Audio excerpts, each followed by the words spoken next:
Alright guys, Dominic here for Kit Guru, and Intel Battlemage is here. That's right, I've been testing the Arc B580 for the last week, and believe me when I say there is plenty to talk about. In this video then, we're going to be taking a close look at game performance, ray tracing, power draw, noise levels, and of course, the all-important driver stability. Join me then as we take a closer look at Intel's B580 and find out exactly what this GPU is all about.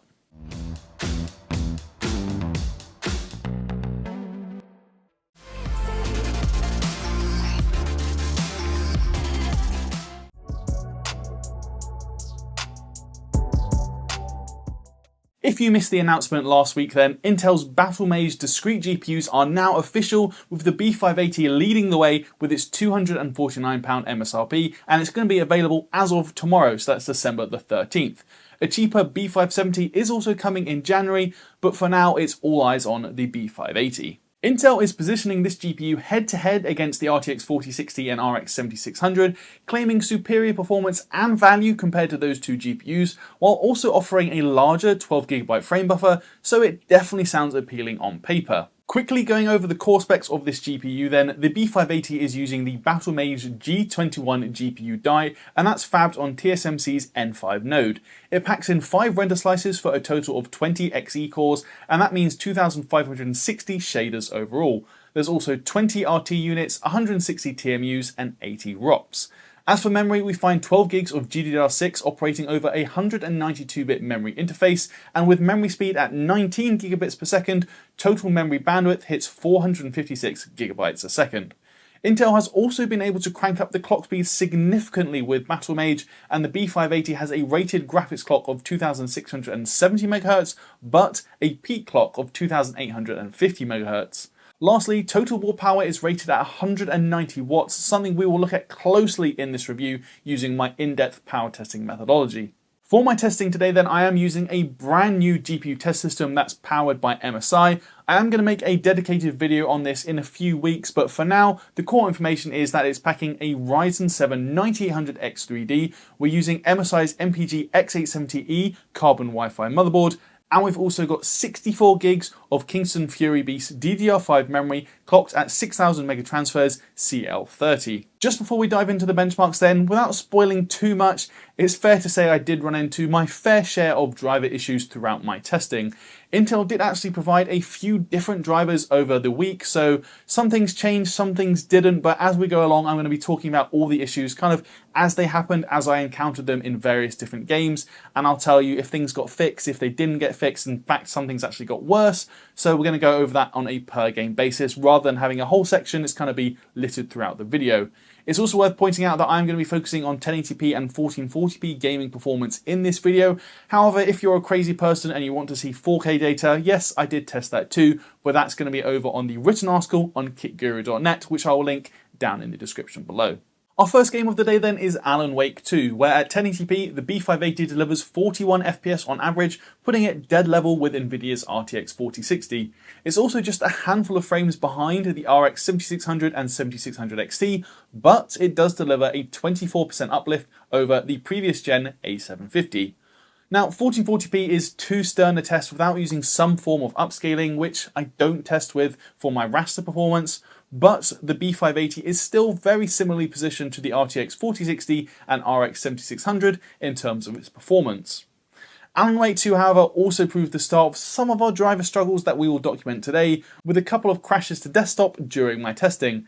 It's really not the end of the world, but I didn't experience crashing in this game with any other GPU, so it is worth noting. Black Myth Wukong is a new addition to our test suite, and I hadn't realised quite how punishing this cinematic preset is. At native 1080p, this calibre of GPU really struggles to hit 30 FPS, though we do see the B580 coming in 12% slower than the RTX 4060. Naturally, that means 1440p is even less playable, so you'd really want to enable XeSS for smoother frame rates. As for Cyberpunk 2077, it is absolutely crazy to me to think that this game is now 4 years old, but it is still a great test for the modern GPU. As it happens, the B580 scales incredibly well here, delivering 84 FPS on average. That makes it 16% faster than the RTX 4060, and it's 22% ahead of the RX 7600. Up at 1440p, it fares even better against those competing products, given it's now faster than the $400 RTX 4060 Ti 8GB, likely due to the increased memory bandwidth versus Nvidia's GPU. Against the RTX 4060, we're looking at a 32% uplift, and it's another 24% increase over the A750. Moving on to Final Fantasy XVI, this is another new game for us, and it's again incredibly heavy on the GPU. The B580 only manages 32 FPS at native 1080p, resulting in fairly limited gains of just 12% over the A750, and that's actually the least impressive generational gain that we'll see all day. Performance is still right in line with the RTX 4060 though. As expected, 1440p is also out of the question unless you are willing to enable XeSS or dial the image quality settings down a bit, given the B580 average just 24 frames per second. Forza Horizon 5 is next, and this one continues to impress with its high level of optimization. The B580 delivers nearly 100 FPS even at extreme settings at 1080p, and that puts it on par with the RX 7600 XT, and it's 6% ahead of the RTX 4060. 1440p resolution is very playable too, with an average frame rate of 81 FPS, so it's still right in line with the 4060 and 7600 XT, but it's also a 29% gain over the A750. Next up is Ghost of Tsushima, and this one originally ran very poorly on the B580.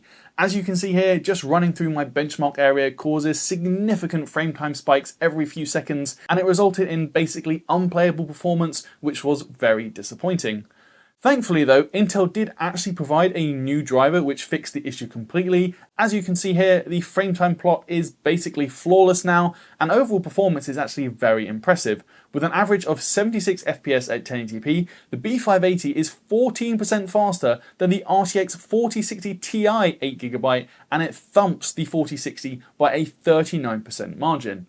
Up at 1440p, that lead stretches to 43% versus the 4060, and remember, that Nvidia GPU is $40 to $50 more expensive at the time of filming. Versus the A750, we're looking at a 27% uplift gen on gen. Next up we come to Horizon Forbidden West, where at 1080p the B580 manages 65 FPS on average, and that gives it a 7% lead over the RTX 4060 and a whopping 58% advantage over AMD's RX 7600, which definitely seems to be struggling, quite possibly due to its VRAM. At 1440p, that becomes even more stark as we really see the 8GB cards drop away significantly. The B580 is now 39% faster than the RTX 4060, while it's still delivering a very playable 51 FPS, so there is a clear benefit to having more than an 8GB frame buffer in this title. The Last of Us Part 1 is another game that is infamously VRAM hungry, and that again plays out in the B580's favour. It delivers huge gains over the likes of the A750 and RX 7600, while it's also 13% ahead of the RTX 4060.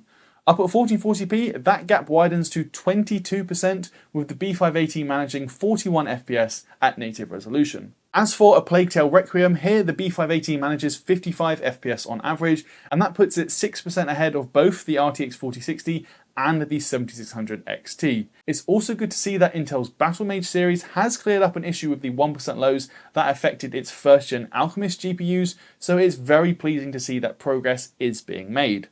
As for 1440p, the B580 scales even better at this resolution versus the 4060 and 7600 XT, almost certainly due to its wider memory interface and increased memory bandwidth.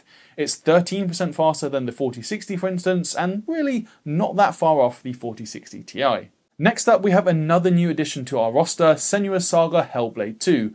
Just like Black Myth Wukong, this is another Unreal Engine 5 title, and perhaps it's no coincidence that those are the only two games we tested where the B580 is slower than the RTX 4060 at 1080p, this time by a 12% margin. Now it does close the gap at 1440p, reducing the deficit to just 3%, though the frame rate has slipped to just 26 FPS, so you'd really need to enable upscaling for a smoother performance. As for Starfield, the B580 delivers 43 FPS on average at 1080p, and while it's only 6 FPS ahead of the RTX 4060 here, that actually works out as a 16% margin, so not bad going. It's also about level with the 7600 XT, and it's 17% faster than the A750. 1440p performance also scales well, with the B580 now 18% ahead of the 4060, and it's 6% faster than the RX 7600 XT. Its 1% lows are slightly behind the competition however, but they're not awful. Closing out with Total War Warhammer 3, this is a DX11 title that runs without a hitch on the B580. In fact, it runs brilliantly well, with the Battlemage GPU coming in 9% faster than the RTX 4060, and it's 5% ahead of the RX 7600 XT. It's also very playable at 1440p too, still averaging over 60 FPS, while the B580 holds a lead of around 10% over both the 4060 and the RX 7600 XT. If you're looking for a new chair, then definitely go and check out boolies.co.uk. They offer a whole host of gaming and office chairs that come in a variety of different finishes and different colours. That's it for the per game benchmarks then, and it's time to take a look at the big picture overview with our 12 game average. Starting at 1080p then, we can see the B580 delivered an average frame rate of 59 FPS. That makes it 4% faster than the RX 7600 XT on average, it's 9% faster than the RTX 4060, and it offers a generational uplift of 29% over the A750. Now, some leaks did suggest RTX 4060 Ti-like performance, which didn't prove to be fully accurate given the B580 is 13% slower. Up at 1440p though, the B580 generally scales better versus its competition due to its wider 192-bit memory interface and the resulting increase to memory bandwidth.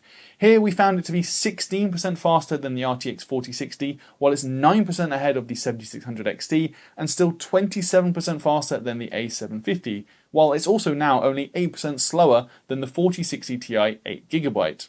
Next up, we are going to take a quick look at cost per frame, but it is worth quickly saying at the time of filming I don't have a confirmed UK price from Intel for the B580, so I am going to be using US dollars for all of my calculations, so just bear that in mind.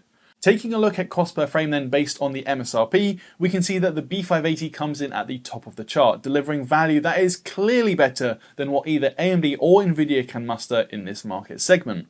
Versus the RX 7600 for instance, it represents a 19% improvement to cost per frame at 1080p, while that increases to 23% when compared against the RTX 4060. At 1440p, the B580 fares even better, now delivering cost per frame that's 25% lower than the RX 7600, and it's 28% better than the RTX 4060. Now, things do change slightly when looking at the data based on current retail pricing, mainly because we see the 7600 and RTX 4060 currently retailing for slightly less than their MSRPs. Even then, however, the B580 is still clearly better value than its competition, with a 21% improvement to cost per frame versus the RTX 4060 at 1080p, and that actually increases to 25% at 1440p.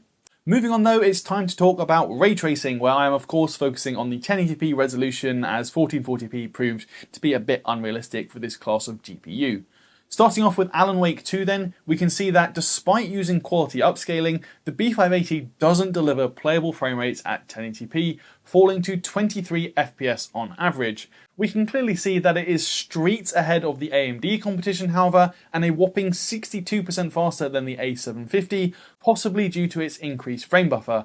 It is however still 13% slower than the RTX 4060.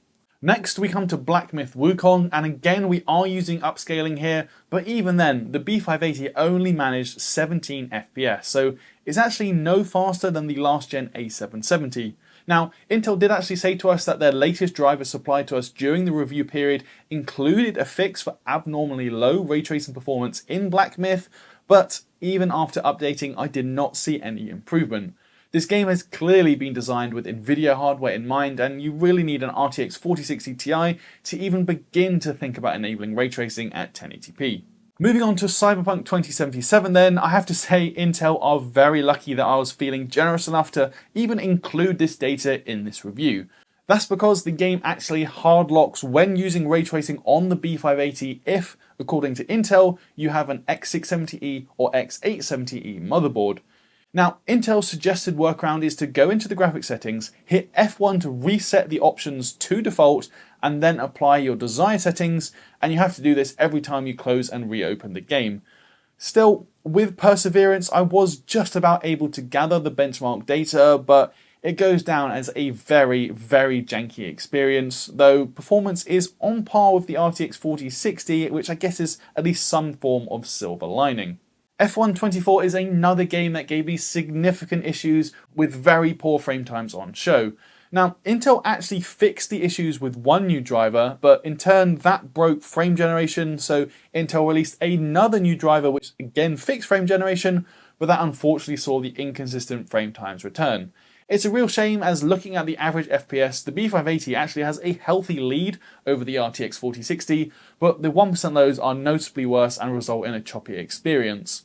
That's illustrated by this frame time plot, where you can really see how much worse things are with the latest 6252 driver.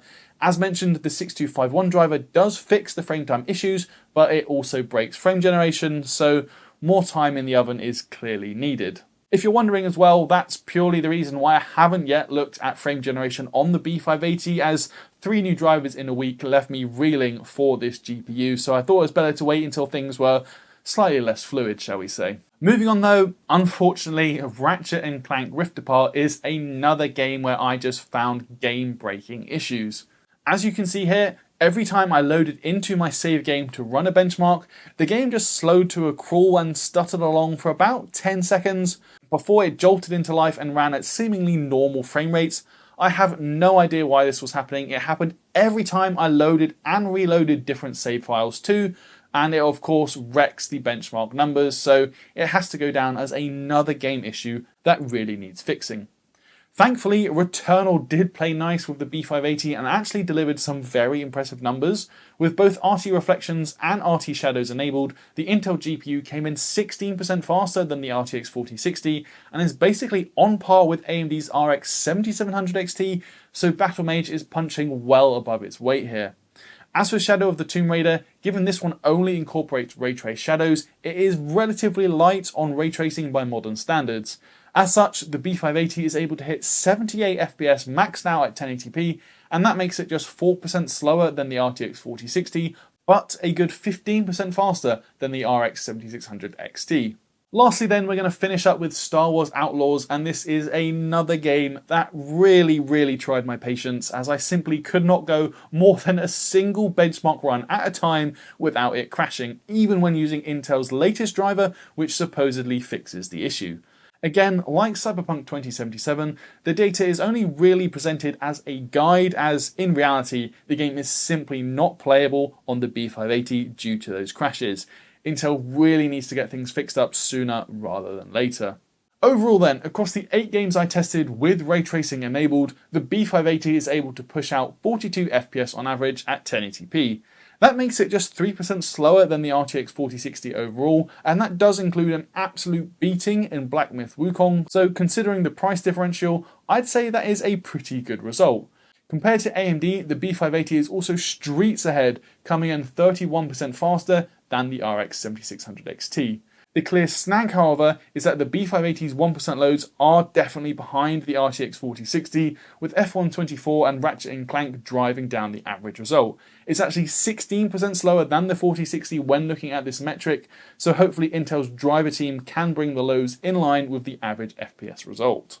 As a world-leading manufacturer, CyberPower PC UK expertly builds each PC with the largest range of parts available in the UK. We handle all your packages with care and ship them directly to you on next day delivery. Visit cyberpowersystem.co.uk. Time to hit pause though on all of that performance data and take a quick look at Intel's limited edition graphics card, which is basically their name for the Founders Edition or reference design. You'll immediately notice that it does sport a very similar overall design language to the previous generation, with a soft touch matte black appearance and the dual fan cooler. This time around, however, there's a large cutout in the backplate which should enhance cooling capabilities by allowing air to pass directly through the heatsink. It's still a very compact card though, measuring 272mm long, 115mm tall, and it's just a dual slot thickness. Power is supplied by a single 8-pin connector, and we find 3 DisplayPort 2.1 connectors and 1 HDMI. Do note, however, that only one of the DisplayPort 2.1 ports is HBR 13.5 and the rest are HBR 10. In terms of its thermal performance though, the Intel-made limited edition is highly impressive. In my testing, the GPU core hit just 66 degrees after a 30-minute stress test in a Plague Tale Requiem at 4K, while both the GPU global and VRAM metrics hit 72 degrees, so those are pretty low temperatures across the board. The B580 is able to maintain such low temperatures while running the fans very slowly too. In my testing, they only ramped to about 1370 RPM during our 30-minute stress test, and that resulted in a noise reading of 33 decibels. It's not quite silent, but it is very, very quiet. As for power draw testing then, as a reminder, I actually use Nvidia's PCAT tool to measure power draw of the graphics card only across every single game we test at every single resolution. So in this video, I'm going to show you the average for all 12 games tested, but if you do want to see power draw on a per game, per resolution basis, you can head over to the written article on kitguru.net. Of course, power draw and efficiency was a problem area for Intel's Alchemist GPUs, but the company has made clear strides with Battlemage in this area. Averaged over the 12 games I tested at 1080p, the B580 drew 151.3 watts. That's less power than the RX 7600 and only slightly more than the RTX 4060 Ti 8GB. Even at 1440p, the B580 doesn't draw close to its 190 watt TBP, averaging 160.6 watts in my testing. That puts it about 30 watts less than the A750, despite being significantly faster, so that does bode well for our efficiency data, which I'm going to get to right now. As we thought then, overall efficiency has come on hugely versus Alchemist. Intel claims a 50% improvement to performance per watt, and that's actually a figure I was able to match exactly when comparing the B580 to the A750 at 1080p. Now, that does mean the B580 is lagging behind the RTX 40 series and Ada Lovelace, but it's already on par, if not slightly more efficient than RDNA 3, so I'd say this is a pretty impressive leap for just a single generation. The overall trend stays the same at 1440p too. We're again looking at exactly 50% more performance per watt versus the A750, though the B580 is 18% less efficient than the RTX 4060. Idle power draw, however, is the final thing I want to talk about, as this was a problem area for Alchemist GPUs, and initially I thought it was going to be the same story for the B580, considering it was pulling about 35 watts when just sat on a 4K desktop. However, in Intel's reviewer guide, they do provide a few suggestions as to how you can improve this, and the first thing to do is to go into the BIOS and make sure ASPM is enabled, and mine was actually set to auto. Intel also then recommends editing the PCI Express link state power management setting and choosing the maximum power savings from within the control panel. As you can see, doing so immediately drops power draw to about 15 watts. That is still slightly higher than an RTX 4060, which idles at 8 to 9 watts, but it is much better than it was. That brings us to the end of this review then, and I do believe that the B580 is Intel's best ever discrete GPU. That said, it's clearly not without its problems, and overall driver stability is a continuous thorn in Intel's side. Starting with the positives though, overall performance is generally in line with Intel's claims, and that is definitely a good thing. For 1080p gaming for instance, we found it to be 9% faster on average than Nvidia's RTX 4060, while it's 4% faster than the AMD RX 7600 XT.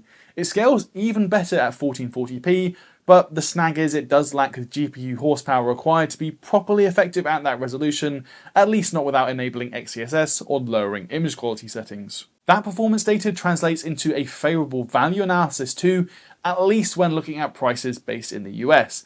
As mentioned earlier, I am still waiting for a confirmed UK price from Intel at the time of filming, so I did use the US dollar prices for all of my cost per frame analysis today. Based on current dollar pricing though, we found the B580 offers a 13% improvement to cost per frame when compared against the RX 7600, and that stretches to a 21% margin up against the RTX 4060. Of course, cost per frame doesn't tell the whole story, but that is still a hugely impressive result considering just how far Intel has come in a single generation. Unfortunately for Intel, however, there are other factors to consider.